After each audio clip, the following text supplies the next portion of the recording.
आप सभी को 77वें गणतंत्र दिवस की हार्दिक शुभकामनाएं। अधिकारों की गारंटी थी।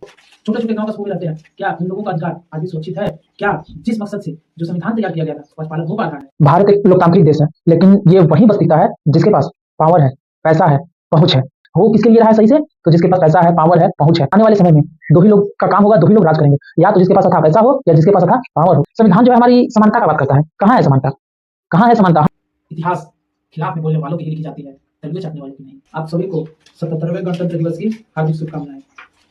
आज 26 जनवरी वही दिन जिस दिन की कागज पर हमारे पूरे लिखित संविधान का प्रारूप तैयार हो गया था और इस दिन से एक आम आदमी का जीवन का गारंटी था, उनके अधिकारों की गारंटी थी।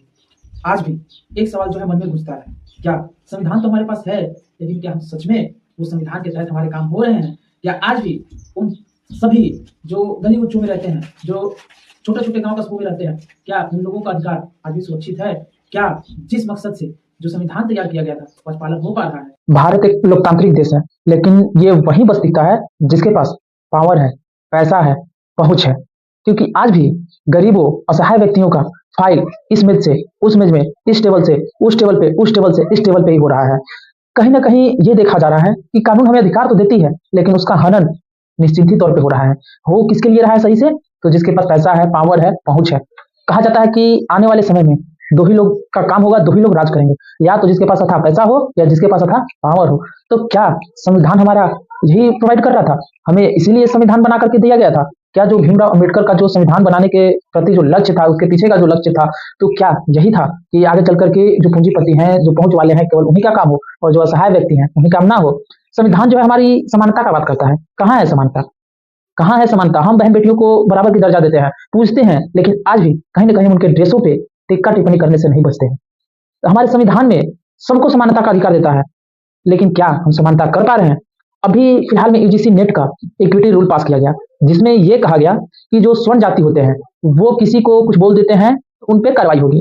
लेकिन क्या यहाँ सोचने वाली बात है कि यदि किसी स्वर्ण जाति की बहन-बेटियों को या फिर किसी स्वर्ण जाति के लोगों को कोई पंडित जी, कोई चुन्नी वाला कह कर के बुलाता है, तो क्या उसका मानहानि नहीं है? क्या जो स्वर्ण जाति की बहन-बेटियाँ हैं, क्या उनकी इज़्ज़त नहीं है? हम ठीक है, एससी, एसटी जो भी जनजाति लोग हैं, जो भी पिछड़ी जाति हैं, सबका करें, लेकिन हम कानून के जो नज़रिए हैं, उसको कम से कम बराबर रखें।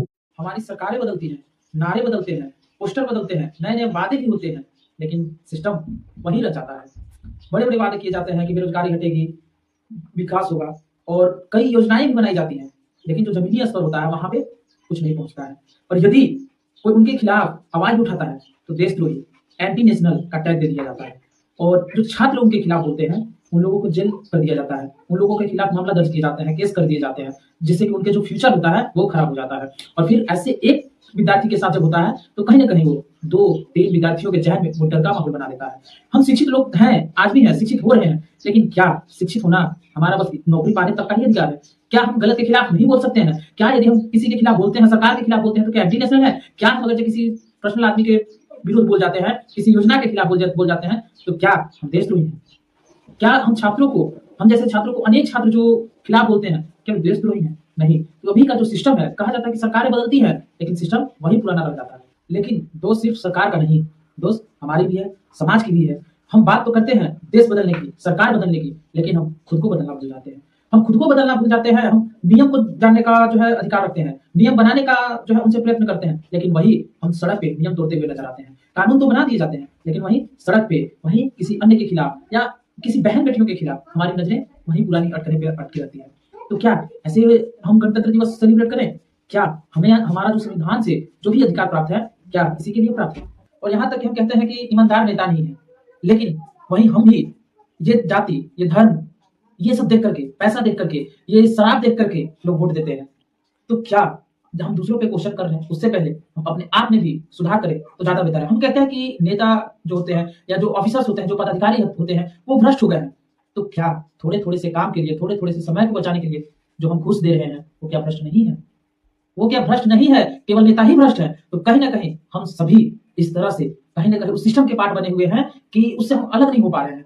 तो यदि हम किसी दूसरे के खिलाफ, यदि हम किसी नेता को सुधारने की चेष्टा रखते हैं, कोशिश करते हैं या चाहते हैं कि हमारा देश सुसज्जित हो, तो कहीं न कहीं हमें शुरुआत अपने खुद से ही करनी चाहिए। अपने खुद से बदलाव करके अपने परिवार तक बदलाव पहुँचाए, बदलाव परिवार से उठ करके एक समाज तक ही पहुँचेगा और समाज जब आपका शिक्षित हो जाएगा, समाज जब आपका आवाज़ उठाने लायक हो जाएगा, तो यकीन मानो कोई भी सरकार, कोई भी नेता आप पे भ्रष्ट नहीं कर सकती, आपके खिलाफ अत्याचार नहीं कर सकती। कोई भी समाज जो सुसज्जित समाज बन सकता था, वो कभी पीछे नहीं होगा और आपके जो भी फ्यूचर के आने वाले आपके बच्चे, आपके भाई-बहन, आपके जो भी भविष्य में आने वाले जो यंग युवा हैं, उनका भविष्य उज्ज्वल होगा। हम इसी संगठित, इसी आवाज़, इसी जो संकल्पना है, इसी के साथ हम ये मतलब खुद में कोशिश करें कि हम खुद से बदलाव शुरू करें। तभी जाकर के ये गणतंत्र दिवस हमारी सक्षम मानी जाएगी और ये जो है एक तरह से पूरा सुसज्जित माना जाएगा क्योंकि हम उस देश के नागरिक हैं जिसको लेकर के कहा जाता है कि लोकतंत्र का सबसे बड़ा देश है।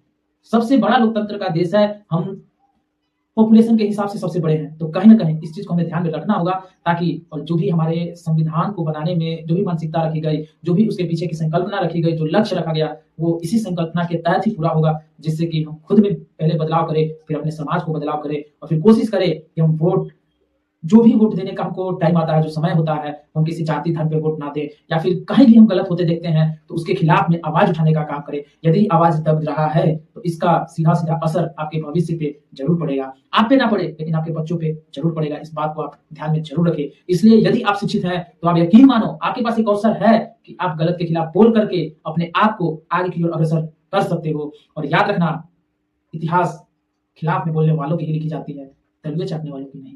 इसी के साथ आप सभी को फिर से 77वें गणतंत्र दिवस की हार्दिक शुभकामनाएं। मैं रोशन वर्मा। यदि आपको इससे रिलेटेड अन्य अधिक से अधिक टॉपिक पे बात करनी हो या कानून से संबंधित किसी भी तरह की बात करनी हो तो हमारे दलीगल यात्रा चैनल को सब्सक्राइब कर लें और बेल आइकन को प्रेस जरूर कर लें ताकि नेक्स्ट अपडेट वीडियो आप तक जरूर पहुंचे। धन्यवाद।